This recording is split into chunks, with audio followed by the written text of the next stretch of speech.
Yeah. Yeah. Welcome to another episode of Countless Corpses Podcast, part of the Omen Comics Podcast Network and home of the Stab Signal.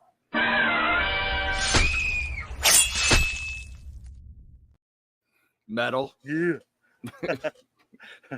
I'm your host, Macabre Michael Nunneley, and with me, as always, is my friend and co-host, David Nemesis Howard. We're just two longtime horror fans and writers talking about horror in its various forms. We are changing things up just a bit around here. We have decided to shorten our episodes a bit, starting with this one. For the most part, it's still the same show, but just a more condensed and easily digestible version. On today's episode, we'll be covering our final Halloween movie, Halloween H20, 20 years later from 1998. I'll tell you, though, my dad was more into Friday the 13th than A Nightmare on Elm Street, and, well, I didn't have much say on what he rented. Consequently, H20 was the very first Halloween movie I had seen, and I'll tell you, it scared me. But it was not until I saw 2007's Halloween by Rob Zombie that I really fell in love with the Michael Myers character and dove into the original movies. But it was H20 that put me on the hook. But how was it for you, Nem? When did you first see Halloween H20, and did you have any opening thoughts? Well, as you know, I'm really into the demons and the paranormal, so that was my main horror. So I came to Friday the 13th and Halloween late in life. To be perfectly honest with you, the last 10 or so years is when I first started watching these movies. And my first viewing of Halloween H20 was for this show. And I have to say, I enjoyed it. It's a different kind of Halloween film, but I thought that it felt much more like the first two Halloween movies, you know, and I appreciated what they did here. I'm looking forward to getting to this film, and I'm grateful that Countless Corpses podcast has broadened my horror horizons, as it were. You know, I love it that I'm becoming a more well-rounded horror fan. I have to say that I missed this in the past as I concentrated, like I said, to my detriment on my first love, which is the demonic and the dark powers, you know, because I'm that kind of person. So with the hearty Vaya con Diablos, I send it over to you, Macabre Mike. Let's get this thing started because you've caused me to have a little bit of a love affair with Michael Myers here. So let's do it. Hell yeah. That's what I'm talking about. You know, as far as I see it, we only claim to be longtime horror fans. We do not claim to have watched all the same movies. In fact, we're going to be getting into some of that demonic and dark power stuff later this month when we dive into 13 Ghosts. But let's get into H20. 1998's Halloween H20, 20 years later, was directed by Steve Miner and starred Jamie Lee Curtis, LL Cool J, Adam Arkin, Michelle Williams, Janet Leigh, and Josh Hartnett in his debut film. H20 is the seventh film in the Halloween franchise and the first one in the franchise to start an alternate timeline, ignoring the Jamie Lloyd story arc of Halloween 4 through 6. H20 is a direct sequel to 1981's Halloween 2. H20 and Resurrection was the second timeline, and the next one after Resurrection was Rob Zombie's reboot, which is the third timeline that rejected 1, 2, and 4 through 6, and the H40 films that only counted the first film and did a fourth timeline. While nowhere near as many versions as Halloween 6, the seventh film did have an alternate version that had only been available one time that I know of, and it was on TV.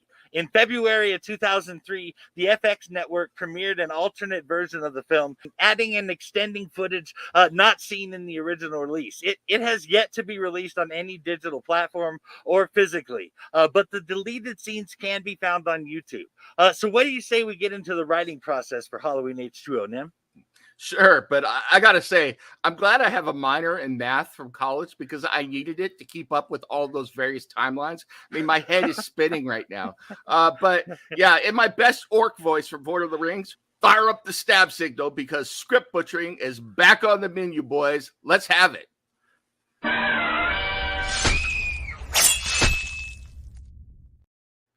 All right. Yeah, here we go. Buckle up, folks. The original idea for the seventh Halloween film was the brainchild of Daniel Farrance, and you'll recognize that name from some of our other podcasts. Go back and watch them right now. The second of Farrance's treatment for this movie was written during pre-production of Halloween, The Curse of Michael Myers, and was repackaged and submitted as a new treatment entitled Michael Myers, Lord of the Dead. The plan was to continue the story from where it left off in Curse Tommy Doyle was supposed to discover that the entire town of Haddonfield was involved in a conspiracy to control Michael Myers. Cue the Mulder and Scully cameo. We talked about this last episode. We all agreed that would have been pretty friggin' awesome, but it didn't happen. Anyway, I have to say, I still want this to happen so bad.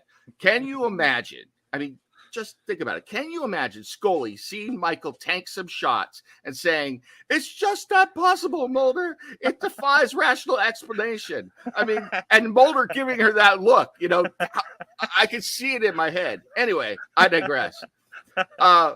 Ferrens was in love with this idea and compared the story to such films as The Wicker Man, The Hitcher, Rosemary's Baby, Shirley Jackson's The Lottery, and Dennis Etchison's rejected screenplay for Halloween 4, The Return of Michael Myers. Ferrens noted that in an earlier draft of the film, there was a scripted scene where a student in Laurie's class named Sarah does a book report on a book called The Halloween Murders. And I have to say, there's always those little tiebacks to Scream that we find in these. And that thing, The Halloween Murders, reminds me of Courtney Cox's character, that book that she wrote. I don't even remember what it's called. But this report was an effort on her part and Ferrens to tie all the movies together.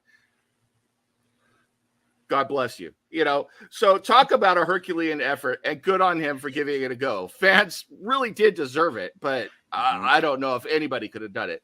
Evidently, this scene was filmed, and it went into great detail about varying aspects of the previous movies. First of all, Sarah mentions that Jamie Lloyd losing her parents in a car accident, and this is used to explain the absence of Laurie Strode in those sequels.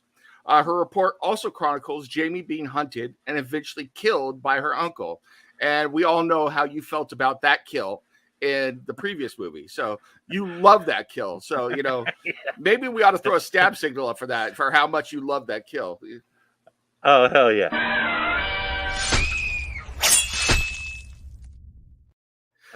And so upon hearing this oral presentation in the classroom, the grief-stricken Carrie Tate, who we all know is Laurie Strode, retreats to the restroom and vomits. You know, and we all need some good vomit in our movies. And the whole idea was dropped, though, when the production team decided to shelve the H4 through 6. You know, we decided to get rid of that whole timeline and just wipe it out completely. And they wanted to concentrate more on the Laurie Strode aspect of the story. Okay, so we're doing this again. We're killing timelines. So, stab signal for that whole storyline. It is dead. May it rest in peace.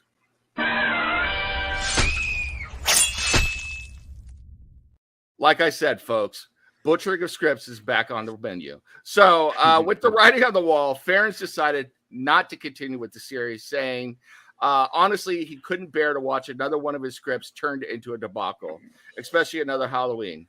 C'est écrit. That's writing. Over to you, Mike.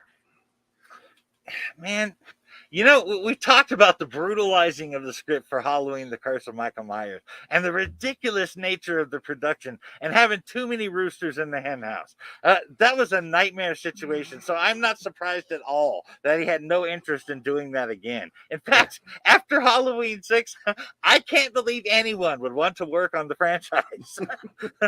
I know that at least I would want to. I guess that's why I write comics and record podcasts instead of making movies. You can only take so much pain. I swear, you can only take so much pain. One of the things Kevin Williams had to do before they decided to cut out 4 through 6 was explain why Laurie was still alive after her death in the car accident. He came up with Laurie faking her death and getting into the witness protection program with her son under the alias Carrie Tate. Tate, by the way, is a very obvious reference to actress Sharon Tate, who was murdered by Susan Atkins in 1969. And that is not the only reference to that night of carnage. But I will talk a bit more about that later. But back to the whole thing about Laurie faking her death and going into the witness protection program with her son. Even though there was no longer a direct reason in the film for Laurie to have gone into hiding under a fake name, this element of the plot still remains in the finished film. But it is elaborated on in the comics, which we'll get into in a bit. But I understand that there was another idea for the script, wasn't there? Absolutely, there sure was. So after Ferrens decided to pop smoke, by the way, evil pie piece for anyone who knows what that is a reference to. So throw that up there if you have it. But it is a military thing. So I will just leave it at that. But I digress again. After Ference bailed, a new treatment for H7, Two Faces of Evil, was written by Robert Zappia. By the way, don't you think they should have made a Batman comic titled that? How awesome would that have been? I will get to that in just a second, but for the record, to pop smoke is a military term that means to retreat or to move without the enemy seeing you. Absolutely, absolutely. And you actually pop smoke. So evil peace for you, man. Evil peace. Evil nice. Trivia pie piece. Nice. Yeah. You dined well tonight, my friend. All right. But as to the title of the film, I think I actually have a good example of that. Do you remember The Dark Knight Returns? Well, in that story, Two-Face gets his face fixed so that the monster side is all gone, and Harvey's mind is so broken that he sees the human face side as the evil side. So when they made him look like Harvey Dent again, he saw a complete monster now. Anyway, I think Two Faces of Evil would have been a great title for that storyline. How about that? Hell yeah. Hell yeah. I love that idea. That would have been perfect. So, oh, man. We could start talking about Batman, but that's not what we're talking about tonight. So let's get back to the script and to truly horrific things. You know, Two-Face is bad, but he doesn't compare to what's going on with the script. So Two Faces of Evil, that's what we're talking about. The script, not the great idea you have for a comic book, was intended to be a direct-to-video film. Oh, God. I got to pause for a moment. Direct-to-video. That's never a good sign. That would have seen Michael Myers stalking a fenced-in female boarding school. I don't think I have the heart to continue anymore, Mike. The things I do for Countless Corpses podcast. I can't believe I'm about to talk about this. The plot was also supposed to feature a copycat killer, which caused fans to compare it to Silence of the Lambs. It probably also featured pillow fights, shower scenes, and a game of Truth or Dare, and it inspired the Madonna faux documentary Truth or Dare. I absolutely know that had to have been true. But in a strange twist of fate, Michael Myers was afraid to appear in that film, you know, because it's just too damn scary to be in there. So anyway, back to the failed pitches for the film that included a title change, another one. What are we? This is 3 or 4 title changes we're up to now. The new title was now going to be Halloween Blood Ties. Eventually, all of these ideas were scrapped when it was revealed that Haddonfield was under the control of Michael J. Fox's Alex P. Keaton, hence the Family Ties callback. So back to you, Mike. I'm starting to lapse into snark overload. I need to do something about it. I love the Family Ties reference there, man. Snark on. Snark on. That's my new motto. Snark on. but as far as the script ideas go, it was not an all women's boarding school, but Hillcrest Academy certainly was a fenced-in school, albeit a co-ed private one rather than a boarding school. So it seems at least some of Robert Zappia's original ideas made it into the film. My understanding is that this is about the time that Jamie Lee Curtis came into the picture, and the versions of H2O that we ended up with was actually Jamie Lee Curtis's idea. She said that I wanted to explore Laurie's trauma and show what the event she went through on Halloween night in 1978 did to her, end quote. But she thought that, quote, they were afraid it was just too dark. I think that people were afraid to go where I wanted to go. I think that they didn't know if that kind of dysfunction was going to be acceptable for the lead character in the movie, end quote. Jamie Lee Curtis considers the film a thank you note to her fans. She said, without that early career, I don't think I would have been an actor. In retrospect, she has said since that the whole thing was her idea and she should have simply demanded the producer position. She said, quote, I would have been able to see my vision through if I had been a producer, but I was a mom. I had 2 kids, so I was just happy to make a movie. So because there were differences in the visions of the film, the movie has no essential vision to it. Gee, where have we heard about conflicting ideas and making Halloween movies before, Nem? Isn't that where you're supposed to be pragmatic and be like totally metal into horror and just say F them kids? Maybe did I just say that? Maybe we should edit that out. Anyway, yeah. that is just, it's really hard to hear. That's really hard to hear. I mean, I love it when you go there, and now you're telling me we could have gone further down the rabbit hole with Laurie. I mean, just damn. I mean, I just don't understand this reluctance, especially since we had Silence of the Lambs in 1991, Hannibal a few years after H2O, and then Red Dragon the following year after this movie. I mean, those movies are all about the dark recesses of the mind, and the public ate them up.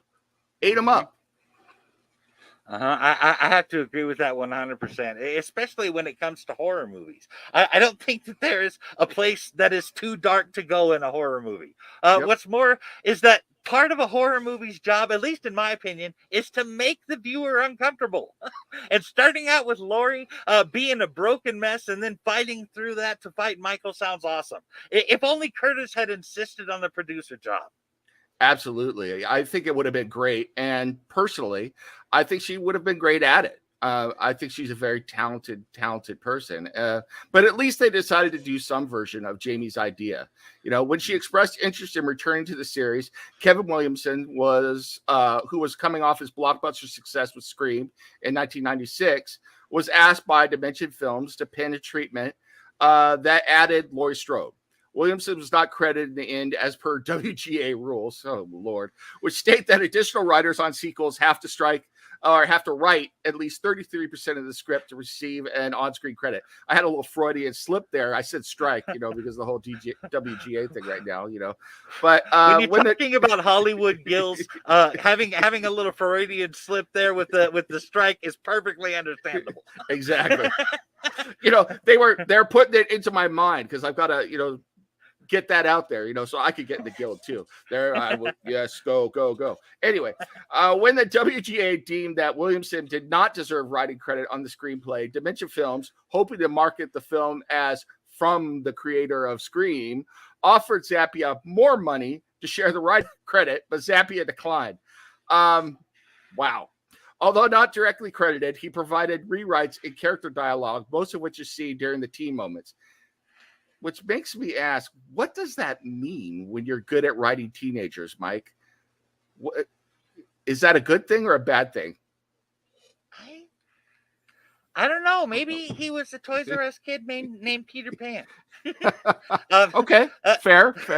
Yeah, the jury is really still out on that. But seriously, I think it means just not growing up on some level, or maybe just not losing your youthful spirit. I'm not exactly sure.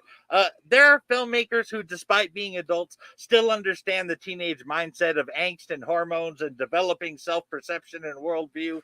I suppose the first example I think of is the great John Hughes, who was in many ways the voice of the 80s teenage generation with his films. I think that with Scream, Williamson proved that he captured the spirit of the 90s teen. Okay, I'll give it to you. Absolutely.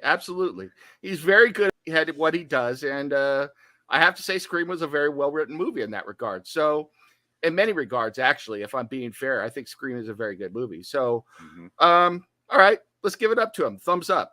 So, but now that we've gotten over that and my, you know, completely tangent question, what do you think about the whole WGA and their 33% rule? What do you think about that aspect? Well, I'm not sure, but I think the WGA's 33% rule is based on copyright law. As far as I know, a book like the Bible, for instance, has to be changed by something around 33% to be considered significant enough to get a new copyright on the version someone wants to put out. Well, while I disagree with the idea that William did as much as he did with the treatments in the script and didn't get any kind of writing credit for it, if you ask me, Zappia has some pettiness going on there. I don't know how else to say that. It's not like we don't all know that Williams significantly added to the script Zappia wrote. So he's not fooling anyone, not taking any extra money to share on the script just to make, it just makes him look like an ass, if you ask me. But what do you think about that, Dan? Yeah, let me think about that for about half a second. Yeah, I vote ass as well. In fact, Zappia can now share the moniker of Mr. Ass with Badass Billy Gunn of the New Age Outlaws fame. Evil trivia pie piece to you, Mike, when you figure out that pro wrestling reference. Go for it. I'm okay with that official CCP nickname as long as I don't have to see the Zappia moon whilst listening to Ass Man. Oh, God. I just had a flashback to I'm the Ass Man, Jerry. The Ass Man. So. I'm going to go ahead and take my evil trivia pie piece there. Okay. All right. Considering that Williams was involved with the teen sequences, I have to assume that with him being an executive producer as well as a writer, that the Scream 2 references were all him. In H2, they were just all over the place. When the guidance counselor, Will Brennan, checks on Molly and Sarah, they are watching Scream 2. In particular, the scene where Ghostface calls CC Cooper. Well, this clearly references the works Williams is most famous for. It might also be a subtle nod to Randy and the kids watching the original Halloween in the first Scream movie. It might also be a reference to Chris Durant, who plays Michael Myers in H2O. He actually had an uncredited role as a stunt double for Ghostface in Scream 2. Wow. On the other hand, that could totally be a coincidence. I don't know. I know I'm kind of going off on a tangent here, but there was one other double play reference that I think Williams had in mind. With Laurie or Carrie says to John and Molly, go down the street to the Beckers. This was a play on her words in the 1978 film to Tommy and Lindsay, go down the street to the Mackenzies. But the name changes to Beckers, which clearly references Casey Becker from the 1996 Scream film. So with that rabbit hole out of the way, what do you say we get back to writing? Huh? Oh. What? Talking to me? Okay, sorry. I ran over the Beckers for a couple blood real quick and missed what you were saying. So, writing. Let's do that. Sorry, Casey. You keep your blood to yourself. I'll be over there later. So, all right.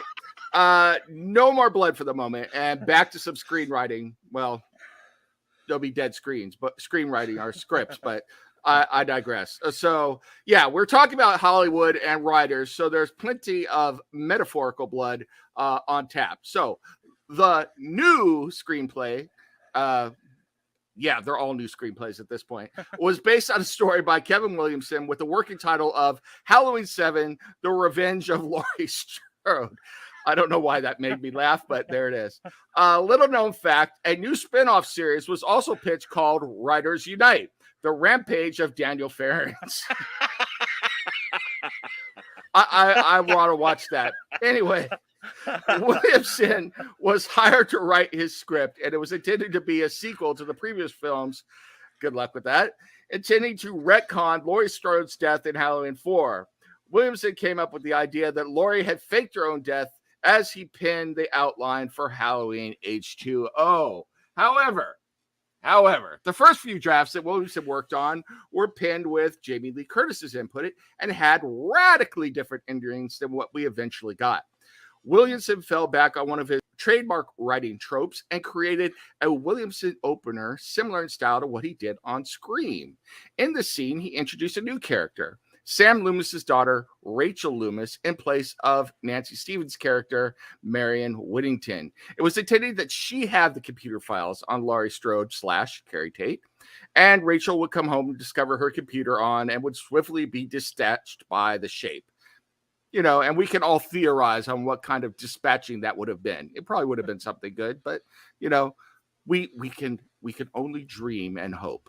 So, anyway, in the climax of this treatment, there is a massive helicopter and bus chase sequence culminating in the downed helicopter spinning out of control and decapitating the Shape with its out-of-control rotor, a la Mission Impossible 1986. In fact, Tom Cruise comes roaring out of the helicopter and says red light, green light as it happens. But this version was not officially used. So his version was not officially used, but he did several rewrites on set based on his treatment for the movie that became the final filmed version. So, in homage to the Crypt Keeper and the Tales from the Crypt movies, I gotta say, that's entertainment, kiddies. Back to you, Mike. Nice. I love me some Crypt Keeper. Absolutely. So I understand that after they cut the scene with the student connecting 4 through 6 with H20's continuity via the Halloween murders discussion, and before they decided to ditch it altogether, they originally had another idea to bridge the films.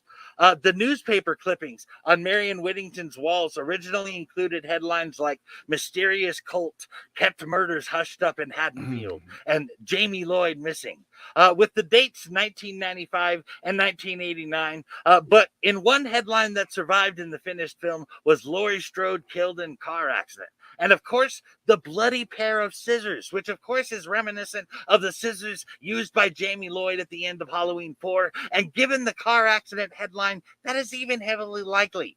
But as Michael Myers uses scissors to kill Rachel Carruthers, it is possible that it's just a reference to Halloween 5.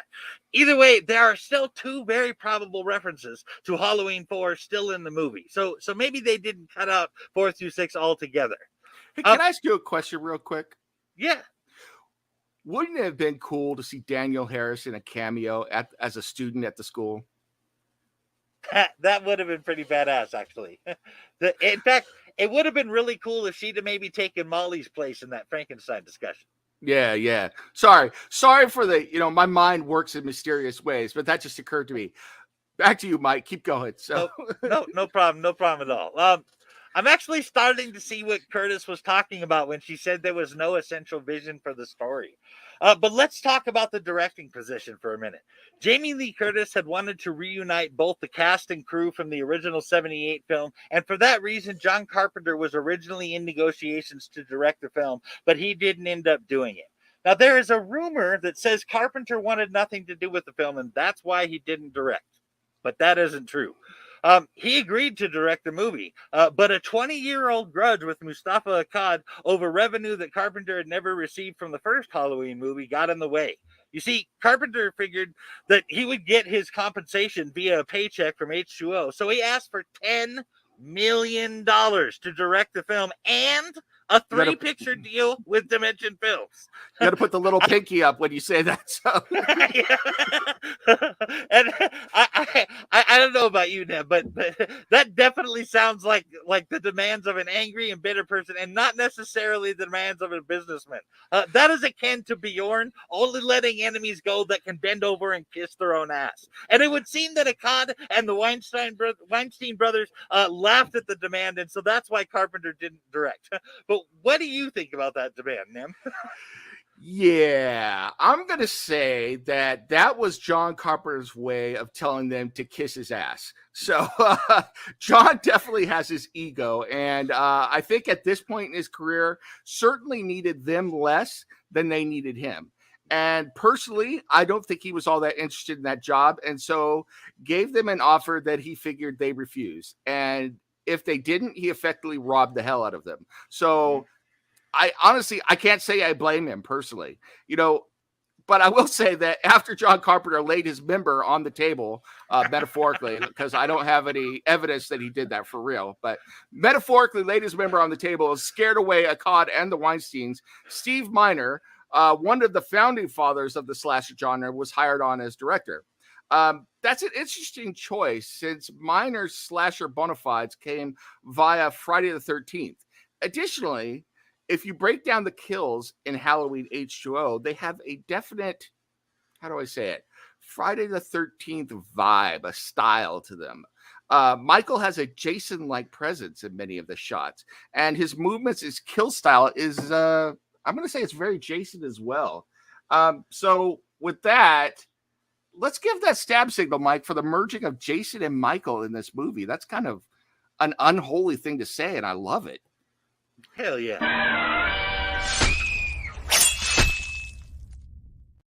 So with that, with things that can only happen on a horror movie set for 2000, Alex, may he rest. Adam Hahn Bird's favorite moment during filming was when Jamie Lee Curtis came up to him one day and said, "Steve and I were brainstorming for over 3 hours last night about how best to kill you." Okay. We came up with this idea to stick your hand down a garbage disposal. I wanted to just chop it right off and give you this nasty mangled stump. But Steve thought it would be more suspenseful not to, he said. He said, "Thanks, Jamie. so glad to hear you've really got my back. Remind me to send Steve a nice bottle of scotch or something. Think about that for a moment. Let's just digest that.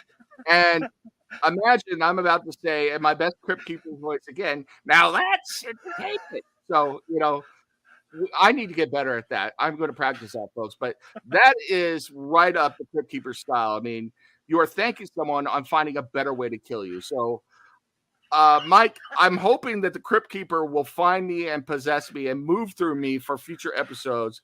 And eventually, we're going to have to get some Tales from the Crypt on Countless Corpses podcast.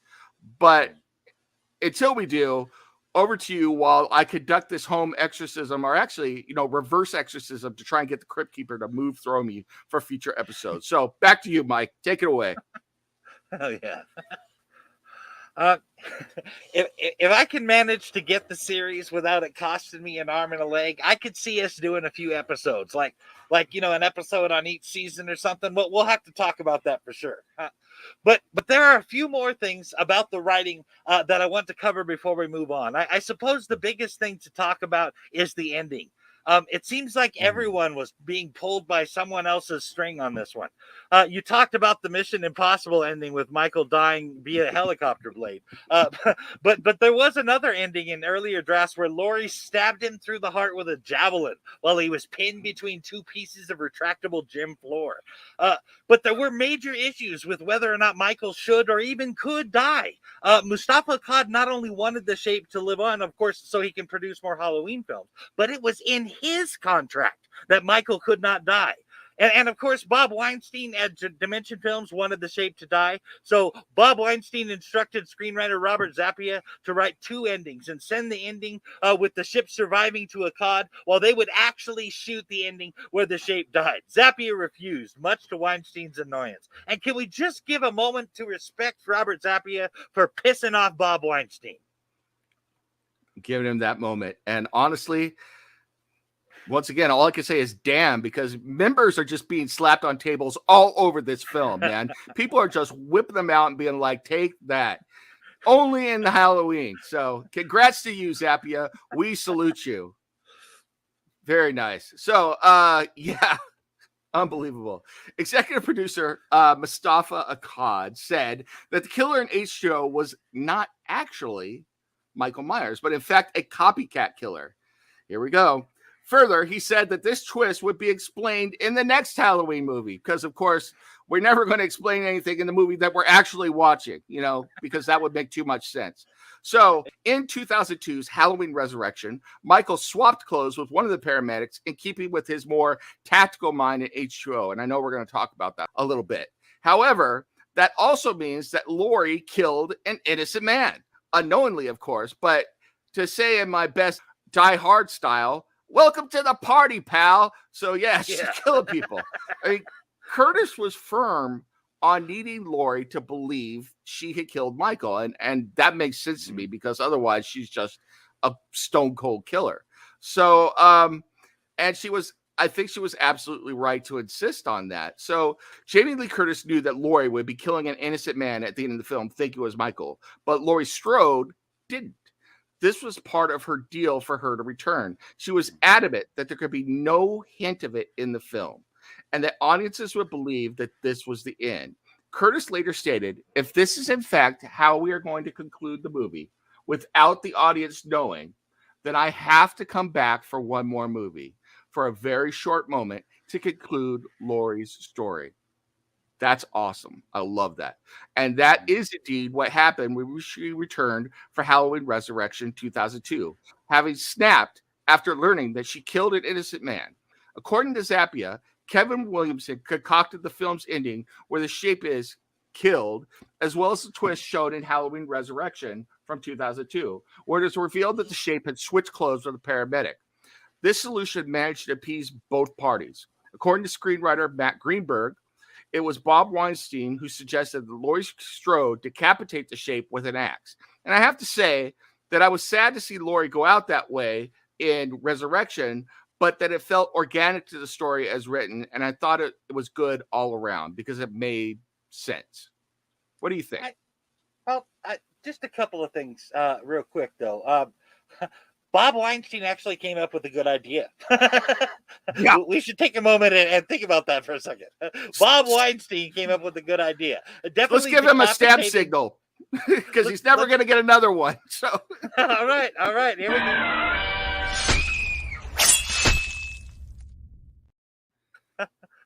Yeah, definitely. Decapitating the shape with an axe was definitely a good idea. I gotta say though about the thing in Resurrection, that scene was really kind of took this really weird turn when Laurie kissed him before she fell. Was that not really strange or what? Yeah, that's pretty weird. That's pretty strange. Bob Weinstein probably came up with that as well. So maybe we should retract the stab signal. So is there an anti-stab signal? Yeah, we need an anti-stab signal. We didn't mean it, folks. Sorry. But I mean, I'm not the only one that didn't really like Resurrection. In fact, me and apparently about 75% of fans pretend like there was no Halloween Resurrection. H20 ended just the way it should have. Resurrection takes away from all of that. As it stands, the only movie we have where Michael actually dies is Halloween Ends, and that is just wrong. Removing Resurrection from the equation is much easier. Nice. But nice. if I okay. Yeah. But if I could switch gears here for a minute, we all know that I love to count the corpses and talking about the kills. But another thing I love talking about is the masks. If you can't tell, I like masks. So let me dive into the mask of Halloween H20. There are 4 masks used in this film. The first mask was the John Carl Buechler mask from Halloween 6, based on the mask for the poster of Halloween 4. But the producers were not satisfied, so they called in the great Greg Nicotero from K&B Effects and had him make the second mask, and filming resumed using it. The K&B mask got some criticism from test audiences as it looked silly, bloated, and nothing like the original. Plus, the eye holes were just too wide, and it had a weird hairline that exposed most of his forehead. I mean, Jesus, you could drive a 5-lane freeway across that thing. Also, it also seemed to be like a blue-white kind of color, which was a little off. The K&B mask was later replaced with a third mask, the Stan Winston mask. And Stan Winston is a good effects guy. He's been in a lot of movies. Though the original footage is still retained in many of the long shots. The Stan Winston mask is the one seen for a majority of the films. Though praised for looking more similar to the original, it was still mostly panned since Michael's eyes are plainly visible and for the hair appearing kind of frizzy-like. The final mask used in the film was the supposed CGI mask, which can be seen at 58 minutes and 27 seconds. Chris Durand revealed it's not a CGI mask. I think it was the original mask that they were trying to dirty up, make more like the Stan Winston mask we ended up with, and they did a little bit of alteration in CGI to it. And that's why everybody calls it the CGI mask. It's not really CGI, it's kind of CG enhanced, but they didn't really do it well, and that was the problem.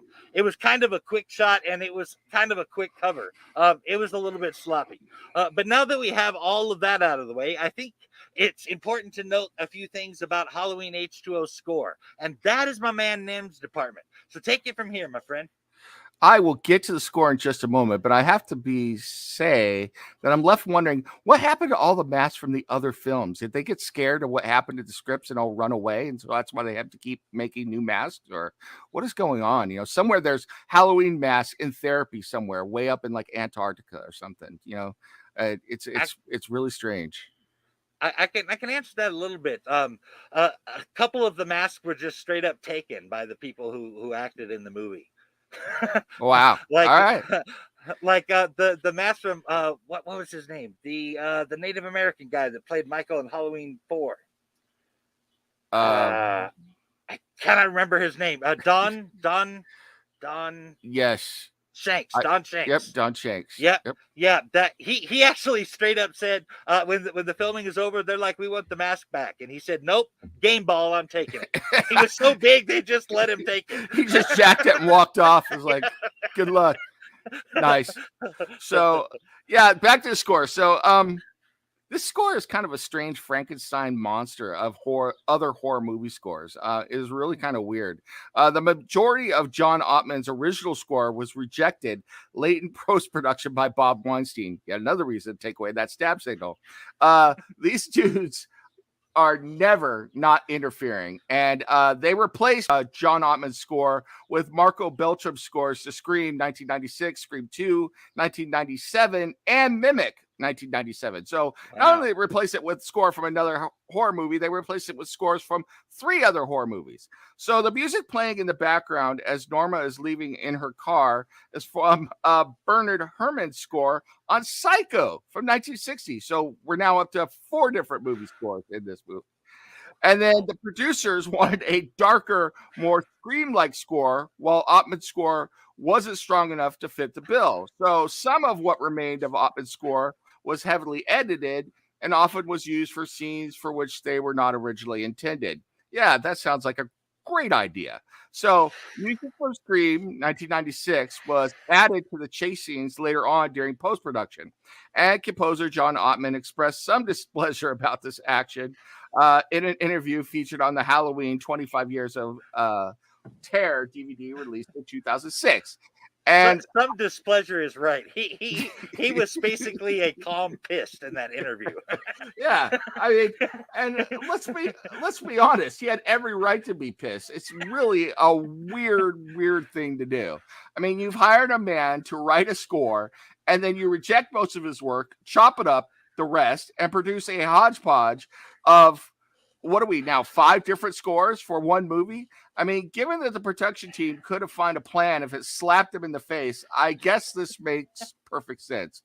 But yeah, I mean, the less said about the score, the better, because it works to a certain extent, but holy Nikes, So over to you, Mike. Let's dive into the movie itself. Oh, that sounds like a great idea, Nim. But I have to say that once again, a Halloween movie screws the guy that makes the score. And you're right, there is no reason to hire a guy to make a score and then do something entirely different. It's a waste of time, money, and resources. But you mentioned using some music from the movie Psycho. Well, we've talked a bit about the Scream references in the film, but did you notice there are a crap ton of references to 1960s Psycho, considered by many to be the roots of the slasher genre?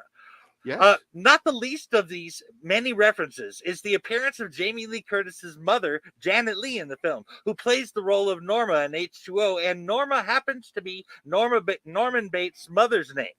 Norma tells Carrie or Laurie that the girl's shower is clogged again. This is a very on-the-nose reference to Janet Leigh's famous shower scene death in Psycho.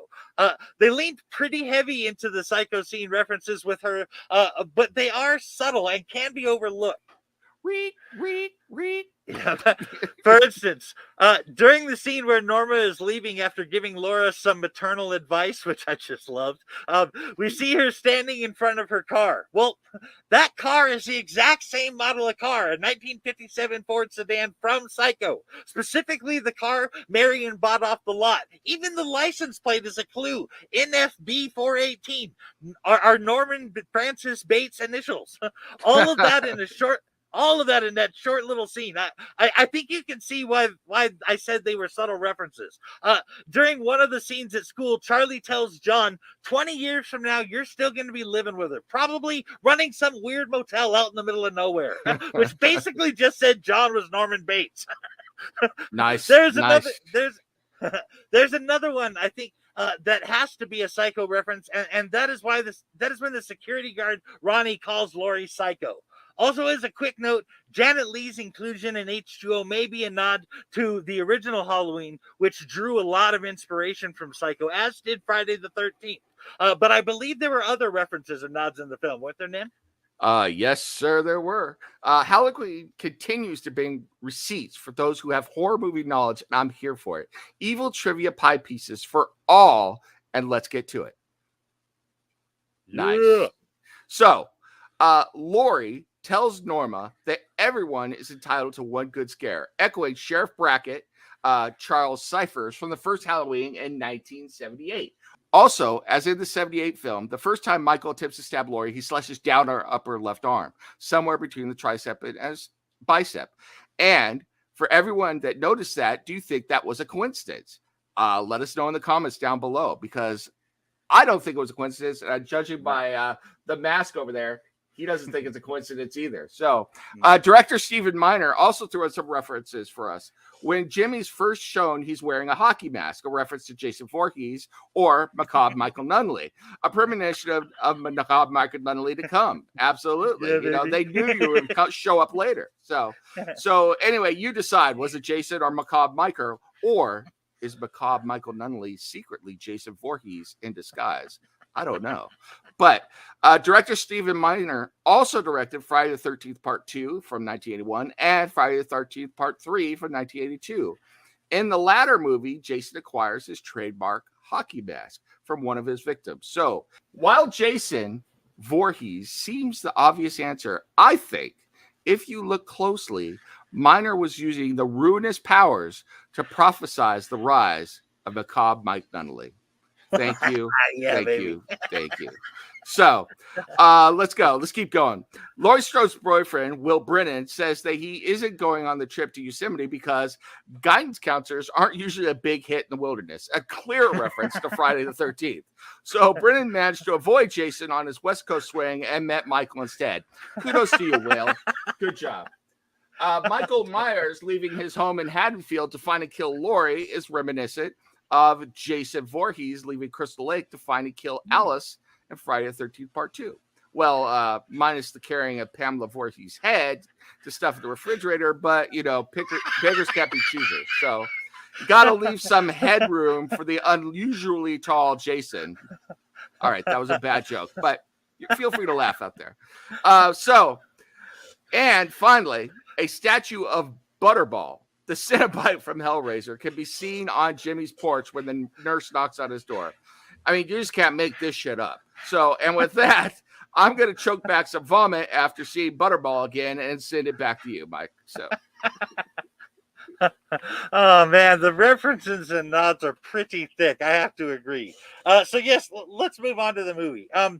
Did you notice that when Jimmy went into Marion's house, it was daytime? And when he walked out, it was nighttime. I have to imagine that was a big old goof on the part of the editor, because story-wise, that doesn't make any sense. Why? Jimmy says the cops will be there at Marion's house in 5 minutes. First of all, cops will never tell you they'll be there in 5 minutes. That's just bullshit. But it's nighttime before we see them. Don't get me wrong. Cops take that long to get there. But seriously, I mean, there was way more than 5 minutes between when Jimmy talked to the police and when Jimmy came out of Marion's house at night. Enough that those cold beers in Jimmy pants were probably not cold anymore. I don't know, but it's hard to unsee once you notice it. My guess is time appeared to pass more than actually happened there. Yeah, I blame it on the Cenobite. I always do that, but when I unexpectedly lose time, it's either that or the aliens. It's one of the two. So. All right, Dwayne Barry. Yeah. We'll go with that. Michael shows much more developed intellect in H2O. I mean, he knew to go to Marion Whittington's house to get the records on Laurie Strode, and he systematically tracked down Laurie at Hillcrest. He is clearly on an investigation. Michael also knew how to drive to Northern California from Illinois, which almost has to mean he used a map. He parked the car down at the bottom of the driveway before the gate and cuts the phone lines before going into the school, which totally reminds me of what Tex Watson did before he, Susan Atkins, Patricia Quenwinkle, and Linda Kasabian entered the Tate grounds in 1969. But back to my point, Michael has never cut the phone lines or put any thought into such matters in the past. But I kind of like that Michael is acting like a proper serial killer in this one. Yeah, you know, I got a nod. I give you a salute. And give you credit for your callbacks to the Manson family murders on this one. It's the second time you mentioned it. And I think that's a really interesting take, and not one I would have tied in if you hadn't mentioned it. So, I mean, here I was thinking it was just the late 90s at this point, and Michael needs to figure out phone wires just in time for cell phones to get popular use. And in comes the ruinous powers who summoned Macabre Mike Nunneley, and he points out to me that this whole thing is about the Tate murders and everything. So kudos to you, man, for bringing that in. Cool. Hey, thank you. I'll take that. As for Michael figuring out that he should cut the phone lines, it would seem that Murphy's Law applies to serial killers too. So Absolutely. I just have to say something about Ronnie the security guard. If I was Ronnie, there is no way in hell I would ever let any of the kids out, especially after the headmistress flat out told me I would lose my job if I did. I mean, it's not just him anymore. Not only does he need his job to pay the bills while his writing career is taking off, but he has a wife to consider too. I honestly can't wrap my head around why he would do that. Do you have any theories on that one, Nem? Yeah, I mean, I think the obvious answer here is that the sexual oppression that Ronnie is carrying has shifted all the blood from one head to the other, if you know what I mean. I mean, the dude is sitting there writing all of this kinky stuff and talking with his girlfriend or his wife about it constantly. I mean, honestly, I'm amazed the dude just didn't bail and call in sick, and just go pay a visit to the missus. So back to you while I look for some of that fanfic online because, did I say that out loud? Anyway, back to you while I listen to the comments from everybody in the the comments section. So yeah, take it away, Mike. Where was that fanfic now? Oh, I'm still on camera.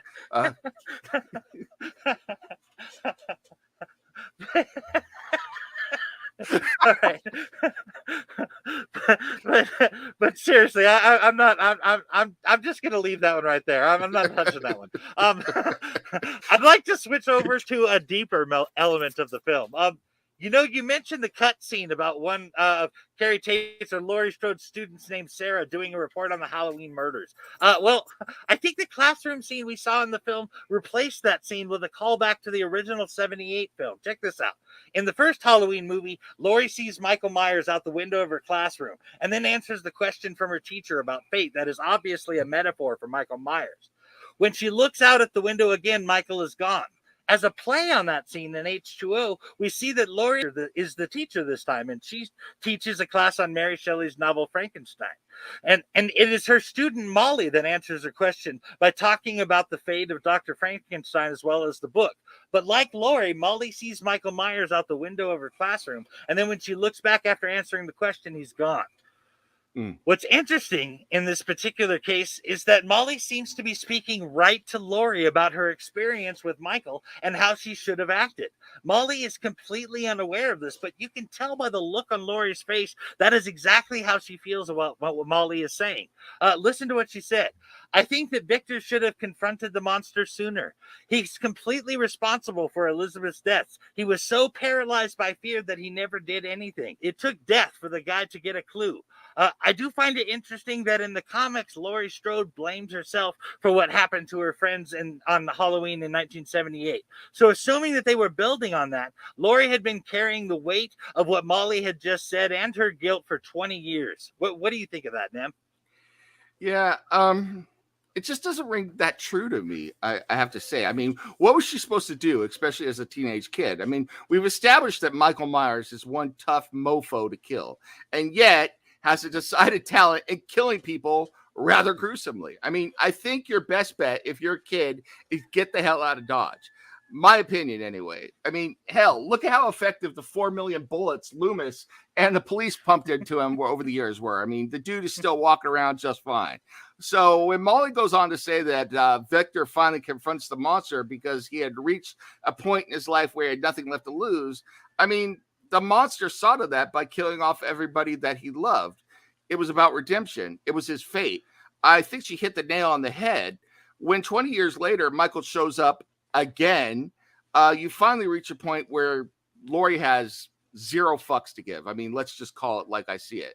So with this in mind, Laurie proceeds to lose it. She draws down on the police, steals a corpse in an ambulance, then chops the head inadvertently of an innocent man right the hell off before ending up in an insane asylum. I mean, after 20 years of living in fear and seeing her loved ones murdered, she had nothing more to lose at that point and snaps. It was time to face her fears and end the nightmare. And at least she got those 20 years before she decided to just say, fuck it, and then go on an epic rant. So that's the way I see it. What do you think? Well, I like that. I like that story arc. I think I saw it a bit differently. There are more things to consider when children are involved, and that is absolutely a valid reason to not do what I'm about to suggest here. But that said, I'm the type of guy, I've actually gone places where I knew I was going to get my ass kicked, and even by multiple people, and I went there just to get it over with. I hate looking over my shoulder in fear. I refuse to live like that. Well, I would die. Don't get me wrong. Especially being a fat old fart like I am now.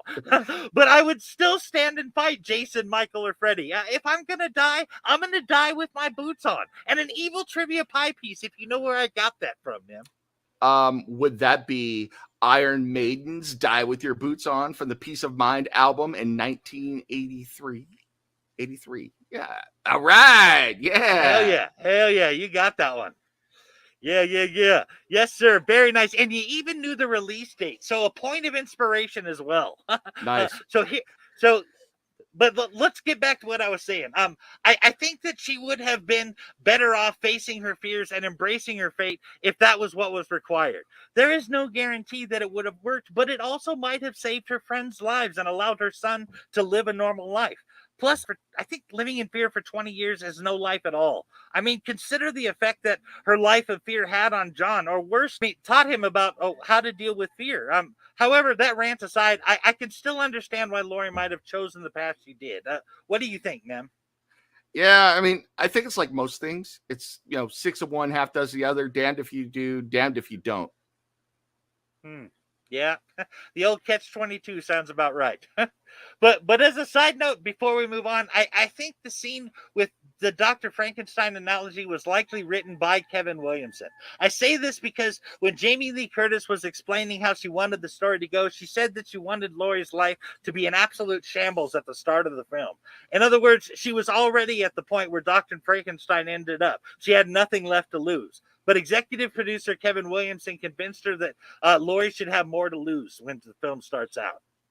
Yeah, I mean, I think I got to agree with that. I'd argue that being alive, 1, and having a kid, 2, left her with a lot to lose at the beginning of the film. I mean, honestly, if I were to write Laurie Strode in that moment, I'd think that, though, that she would be willing to destroy her life in order to ensure that her kid never has to deal with Michael again. It seems like a motherly thing to do, and definitely the kind of thing Laurie would do for her kid, for John. I think Laurie agrees with that. She was totally overprotective of John, suffocatingly so, I might add. I'm positive it was her idea to find a gated school with a security guard for John to go to. And it's no accident that she happened to end up as the head mistress of that school. She was watching John like a hawk, and I think it was her son's life. I think it was her son's life being in danger that finally allowed Laurie to get a clue in Molly's words about Dr. Frankenstein. Agreed. Awesome. So I'd like to switch gears here a little bit and talk about the comics. I don't know if you know this, but Halloween comics are not easy to come by. The ones that have been made are out of print and are not available on digital. That means that the ones that are being sold are at a premium price. But I was able to find some info about what took place in the comics that pertain to Halloween H20. The ones we're going to talk about are the 2008 miniseries Halloween, The First Death of Laurie Strode from Devil's Due Publishing. These few comics fill in some gaps here and there and point out the things that have changed in the Halloween H20 timeline. This series follows the events of Halloween 2 before Laurie Strode fakes her death and fills in a little backstory. In the comics, Laurie Strode was actually born Cynthia Myers on February 22nd, 1961. She was the youngest of 3 children of Donald and Edith Myers. Being born in 1961 means that Cynthia was only 2 years old when her 6-year-old brother Michael killed Judith Myers. The comics also add a bit of backstory to that night via a story from 1963 in Judith Myers' diary. Apparently, Judith and her boyfriend Daniel, the fastest layer in the West, took Michael to a field out in Langdon, Illinois, which actually explains how Michael knew how to get there in H20. When they got there, they told Michael to go play and started having sex in the field. Mid-coital, Judith looks up to see Michael covered in the blood of a rabbit he just killed, just staring at the two of them. But Judith never said anything to her parents. Michael was finally sent off to Smith Grove Sanitarium after he killed Judith, but you have to assume she wished she had said something while while Michael was stabbing her. I'm surprised I knew it, you sick bastard, didn't come out of her mouth. Yes, the old "et tu, Michael" moment. Yeah, definitely. Or the "holy crap, where'd you get that knife?" But yeah, I digress. For sure. But at some point when Laurie was very young, Edith took her to visit Michael at Smith's Grove Sanitarium and warned her never to speak to her father. Laurie slipped and mentioned Michael's name, and Donald whipped her with a belt until she was afraid to even think about Michael, and she didn't anymore after that. And this actually explains why she had no idea who Michael was in the first film. It was not until Halloween 2 that they revealed that Laurie was Michael's sister. But back to Cynthia Myers, a.k.a. Laurie Strode. When Cynthia was 5 years old, her parents were killed in the car accident, which sounds a lot like what happened to Jamie Lloyd, no? Mm-hmm.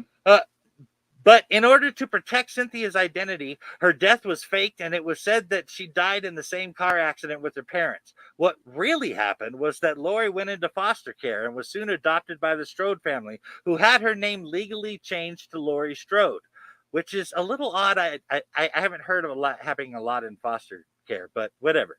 The governor of Illinois kept her record sealed so that no one would ever further connect Laurie Strode with her psychotic older sibling. Laurie eventually forgot about her birth family, and here is where you insert the first film. All right. That is a whole lot to digest right there. Well, so let's sum up the series and let's hit a few bullet points here for everybody out there and for myself, because we're starting to go all over the place. So I want to sum it up for everybody. And it would take way too long to go through the whole story, but I think we could touch on a few things. Bullet point number 1. In the comics, Halloween 2 is part of the canon, although some things were changed. Haddonfield Memorial Hospital did blow up, and Laurie even saw Michael's burning body. However, in the subsequent search, his body was never found. Everyone got that? Cool. Number 2. Because of this, both Loomis and Laurie knew that Michael would definitely be returning for her. John's line, "You said yourself you saw him burning," is a direct reference to those comics. So bring that into your whole concept of what is canon. Number 3, the stress of knowing Michael could come at any Halloween makes Laurie rebellious, and she'd eventually turn to drugs in the comics. This drug use was mostly due to the influence of her friend Sally. Another point. 4, we find out that the paramedic, Jimmy Lloyd, from Halloween 2, received a head injury in 1978. We also learned that he and Laurie were having a fling. So, yeah, there's some pleasant storytelling for you in the comics. And I have to say, real quick, I'm going to digress a moment. I collect comics, and I'd never heard of those comics. So I got to give a huge salute to Mike, who knew all those facts about the comics. That is awesome. So over to you, man. Take it away. Hey, it's not actually surprising that you hadn't heard of those. They're really obscure. Like I said, they're out of print. It's almost impossible to get your hands on one. So, I mean, it doesn't surprise me at all. I've personally tried to collect them and I can't. So, wow. Right. Well, I'm sorry. Go ahead. No, we're gonna have to go rob somebody or something. We're gonna go take it on the road and go find a place. So, that's right. Devil Stew Publishing, we're coming for you. Exactly. I wonder if Laurie's rebellious partying days is not the scenario that Laurie found her chain-smoking, abusive methadone addict husband in. That was John's father in H20. John makes a joke at his mother's expense in the movie saying, "I wonder who would attract someone like that." Laurie doesn't deny it. She just says, "Ouch." Let's not forget that she is an alcoholic. That seems to be a nod to her partying days in the comics too. Some folks only recover from illegal drugs. They draw a line there. As long as it's legal, it's okay. And maybe alcohol was a good legal substitute for her. I don't know. But I believe there was a particular story in the comics that you wanted to bring up, wasn't there, Nim? Absolutely. When you turned me on to the whole comics thing, I did a little research, and there was one very interesting little story in there that I think is worth pointing out. In this story, Laurie and her friend Sally walk by the house of an aging, lecherous pervert. I guess that's the best way to describe him, by the name of Mr. Riddle. And the girls are made uncomfortable by Mr. Riddle's pervy gaze. But Laurie says that they should just move on. And later that night at Laurie's house, Laurie looks out the window and to see Michael Myers standing near the clotheslines. and she screams, and Sally comes to the window. When they take a second look, they see the body of old Mr. Riddle sitting dead in a chair in the backyard. And Laurie runs out of the house screaming straight into the arms of Dr. Loomis. And there are two things that I can infer from that. Number one, Michael was watching Sally and Laurie while they were walking by Mr. Riddle's house. That's a little creepy, but Mr. Riddle's a little creepy, so we could excuse that. Two, Michael's protective of Laurie to some extent in that he wants to be the one that kills her. Brotherly love. So, yeah, another thing worth noting is that Loomis explains that he can find no true motivation behind Michael's homicidal actions besides recreating the murder of his sister, Judith Myers, over and over again. So what do you think about that, Mike? That is interesting because it explains where Daniel Farrens got the idea for his Halloween Bible for the Curse of Michael Myers. When you combine that with Michael watching Judith and Daniel in the field, with the rabbit blood all over him, Farrens' Michael is sexually deviant story actually starts to make a little bit more sense. I'm not going to go as far as saying that Michael is having sex, but I've heard that murder and sexual release can be tied together, and particularly in sick minds like Ted Bundy. But if I'm going to go there with Michael, I have to believe that it is the killing itself that gives him that release and not raping as well like Bundy.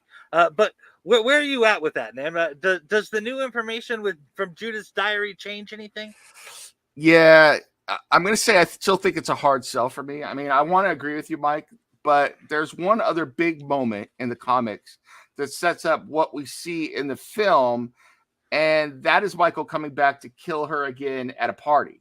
Of course, this time he was in an Emmett Kelly clown costume, and nice callback there to the Rob Zombie films. There's a lot of stuff in the comics of the Rob Zombie films, I found out.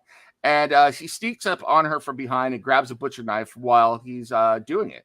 So Laurie looks up just as Michael raises his knife. For a tense moment, they look at one another, sharing that brother-sisterly love. And Laurie, realizing in horror that despite the new costume, this was Michael Myers, and she runs just as Michael stabs downward at her. As Laurie runs, she starts to remember her life as Cynthia Myers. This is starting to get a little strange. And Michael tries to run her over with a car. Once again, brotherly love. So later that night, on October 31st, 1979, with the help and advice of Dr. Loomis and Marion Chambers, Laurie Strode fakes her own death to get Michael off her trail, leaving only Loomis and Marion knowing the truth. But alas, Loomis dies of a heart attack before 1998. There is actually an end credit in the film in memory of Donald Pleasance in the movie, but his surname is misspelled, which seems a very Halloween production thing to do to poor Donald Pleasance. May he rest in peace.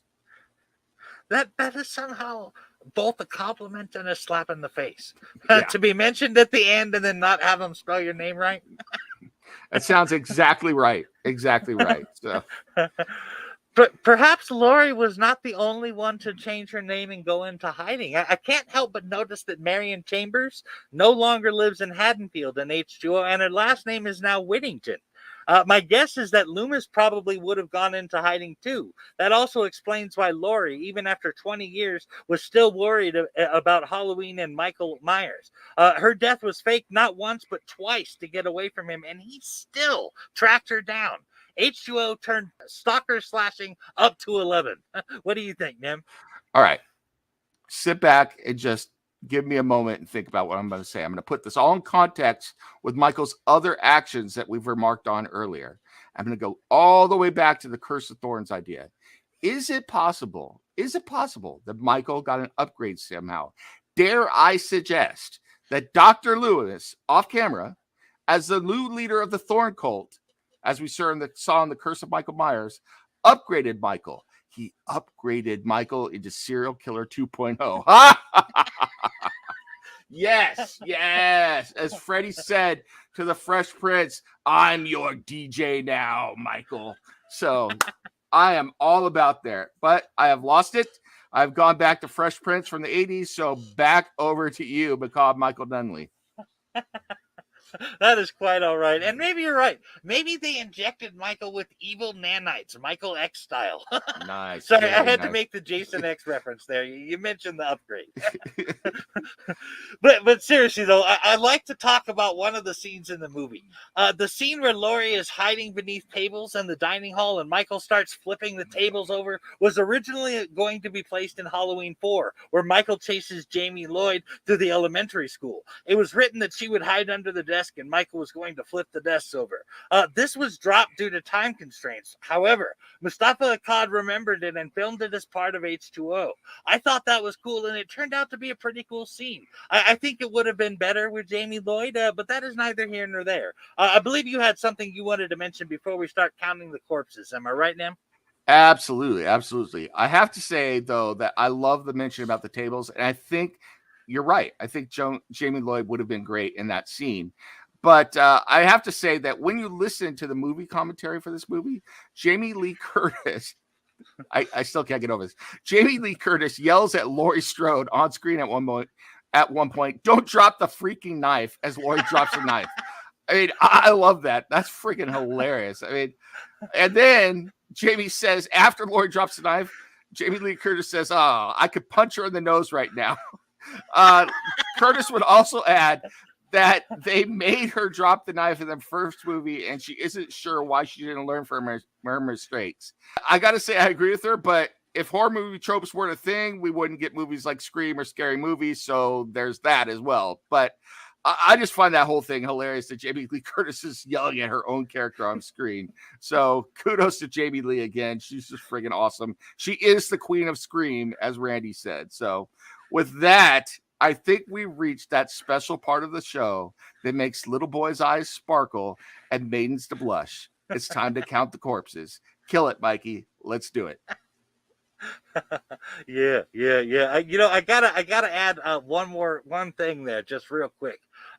Jamie Lee Curtis has said, she goes to a lot of conventions and stuff, right?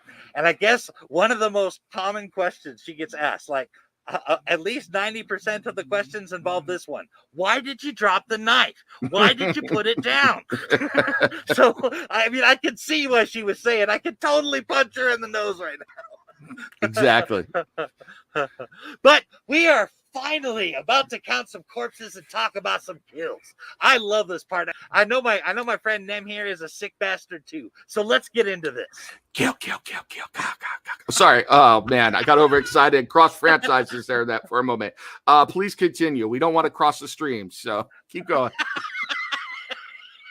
No. I like it. And actually, if we could get away with a soundbite from Friday the 13th film like that, I would totally use it for this section.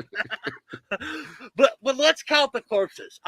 The very first kill is Jimmy Howell. As off-camera deaths go, Jimmy Howell getting that ice skate buried in his face was pretty fucking awesome. I don't care how sharp Jimmy's skates were. It took some brutal force to sink that blade into his skull in that deep in one swing. You notice there weren't extra chop marks. It wasn't like, He just went thump right into his fucking face. That is my favorite kill. I have to say, you and I are on the same wavelength, compadre, but for different reasons. When that kid went in there all cocky, I was yelling at the kid, "Don't you know you're in a Halloween movie, dumbass?" And then he bought it. I mean, he should have listened to Nim. And I have to say, he fucked around and found out. So, there it is. That he did. I guess the lesson to learn here is not to fucking around and find out when ice skates are involved. The second death was a lot of nothing, really. We barely even see that Tony was stabbed in the back with a kitchen knife. It was more of a setup for the Marion kill, if you ask me. But what did you think about that death, Nim? Honestly, I think Tony felt bad for not letting his dumbass friend know they were in a horror movie, and so offered his back to Michael. Points for solidarity, but mucho negative points for not making it more difficult for the Sultan to slash. So, there it is. Yeah, baby, I love it. The Sultan of Slash, that's some cool shit. Okay, Nim, while we're on the subject, we're in a horror movie, just so you know. I'll be right back. So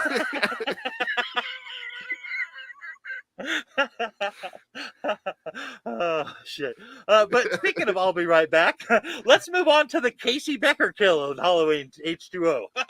But by that I mean that Marion was a character that you didn't expect to see to die. I mean, she was a legacy character.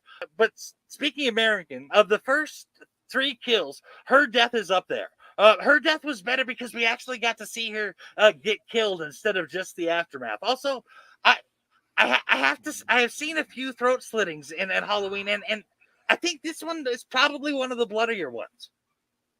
Is it slittings or slicings or slits like twits or twitters or tweets? I don't know. Either way, yeah, she got the business in the knife because Mike was feeling disrespected by the 2 snot-nosed punks she sent in as sacrificed lambs. So good on you, Michael.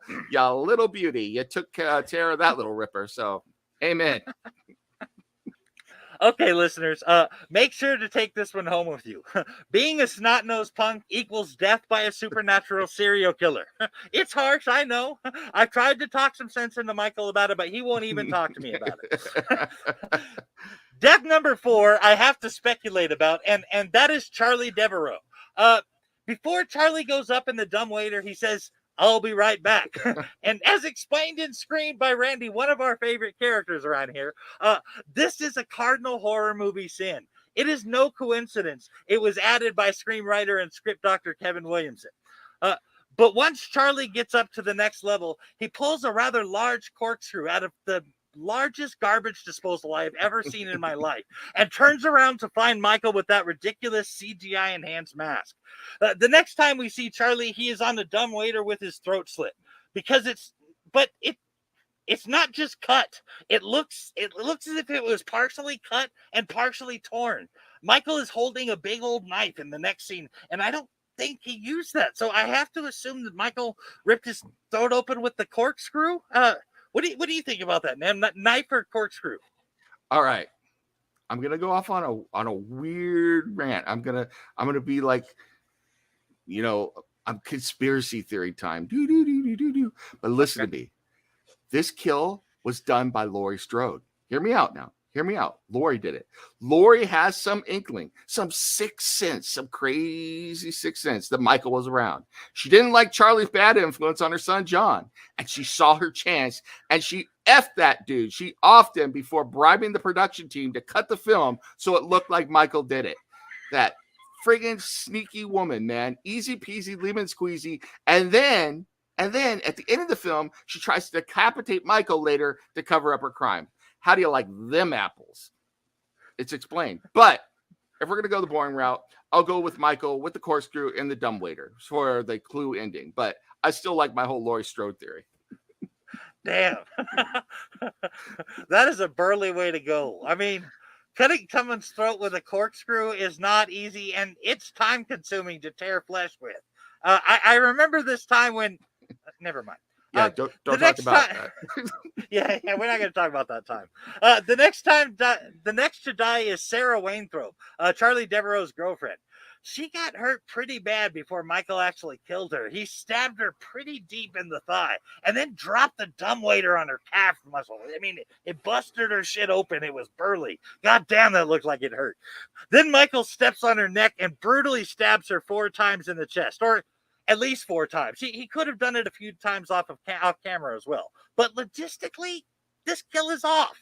It would be difficult to step on someone's neck and then stand halfway up to bring down the knife again 4 times, like he did. It could be done, but it would have been very awkward. And I think the killer would have more likely gotten down and put his knee on her neck and stabbed her while he was on the floor. But that would have at least been more comfortable. But you're a writer too, Nem. How are you envisioning that in your mind? Well, do you want serious Nem or do you want smartass Nem? So, I want both. Okay, cool. Serious Nem first, then. Serious Nem says that he would kill her in exactly the way you described, or more simply, he would straddle her and bring the knife down into her face or throat. So, and the face and throat is good. Yeah, so we could that's serious Nem. Smartass Nem, on the other hand, says that when he was doing this whole thing with the knife while standing up, he was practicing his yoga flexibility exercise and gained extra leverage by pulling the giraffe stretch, that awesome giraffe stretch pose, as he stabbed her over and over again. And he was working on, increasing his chakra. So everyone wins, as countless Corpse podcast viewers get both serious and smart Nim and Michael Myers increased his chakra just in time to have his head cut off to cover up the death that Laurie Strode did.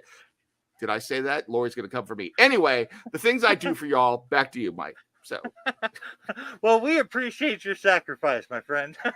You're most welcome. You're most welcome. The sixth death in Halloween H20 was Laurie's boyfriend and Hillcrest guidance counselor, Will Brennan. His death was actually pretty cool, particularly because Michael has killed Will by stabbing him in the back with a butcher knife and lifting him up off the ground. That is very similar to how Michael Myers killed Nurse Jill in Halloween 2 from 1981. Besides the kill, Jamie personally watched both murders, which gives the murders even more common ground. The difference being that with Nurse Jill in Haddonfield Memorial Hospital, Michael Myers was using a scalpel. I talked about this with James back in episode 3, but practically speaking, lifting someone off the ground with a scalpel would be impossible. Either the scalpel would cut through the flesh and out the back, or the killer's wrist would go forward and she would slip off the front. I like that Michael used a big old knife to lift up Will. That long, wide blade with the dull side that the knife, it could really get a good grip in Will's torso. Plus, you're getting real excited, Mike. Calm down a little bit. Calm down. I'm trying. Plus, with that nice solid handle, it would be easier to lift him up, I think. You get a really good solid grip on that. It would require some Michael Myers level strength, but it was way more satisfying than Nurse Jill's death. All right. I'm trying to calm myself down as well, because I have to say, as far as pure kills go, this one is my favorite in the movie right here. This is absolutely brutal. I mean, it is brutal with a capital B for brutal. I mean, Will's death has some sort of weird karmic justice to it, as he nearly kills Ronnie Jones just moments earlier. Harsh, but fate doesn't fuck around, I guess I'm sad to say, especially if you're a snot-nosed punk or you're somebody who almost killed somebody by accident. So I also think it's interesting, though, when I was saying that, I mean, I'm joking around, but I think it's interesting that Laurie finally bites the big one in the next movie after she killed an innocent man. So I guess the lesson to be learned here is you're only allowed to kill the innocent if you really mean it, a la Michael Myers. So take that to heart, folks. If you're going to kill because you mean it, because it's from the heart. So I find you guilty of first-degree murder, not because you killed a man, but because you just didn't feel like you really meant it. Yeah, exactly. That's karmic justice for you right there. Oh, that's good shit. The last death, if you ask me, was Michael Myers himself. Michael's head being chopped off by Laurie with an axe was a nice ending.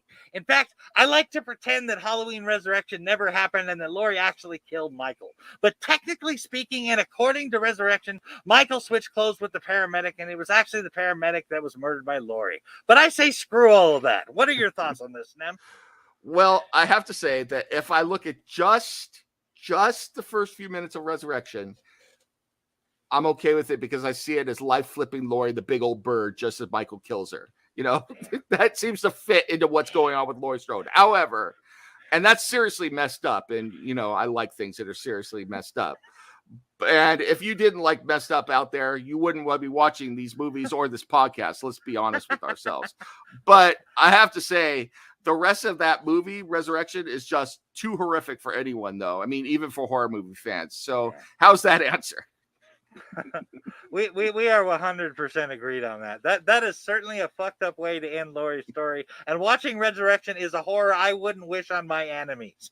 Well, assuming I had any enemies. But let's get into our final thoughts on the film. All in all, I liked Halloween H20. Is it my favorite? No, but it's one that I like a lot. As I mentioned in the beginning of the episode, it is the first Halloween movie that I ever watched, so I do have that whole nostalgia goggles thing going there. Halloween H20 felt more like a psychological horror with the more intelligent and tactical Michael Myers, but it did have some slashing in it. there were not a lot of deaths in the film, and there was only really a couple of good ones, in my opinion. So I'm giving it a 2.5 out of 5 for the kills. The movie itself was a different way to go, but after Halloween 6, I was ready for something different.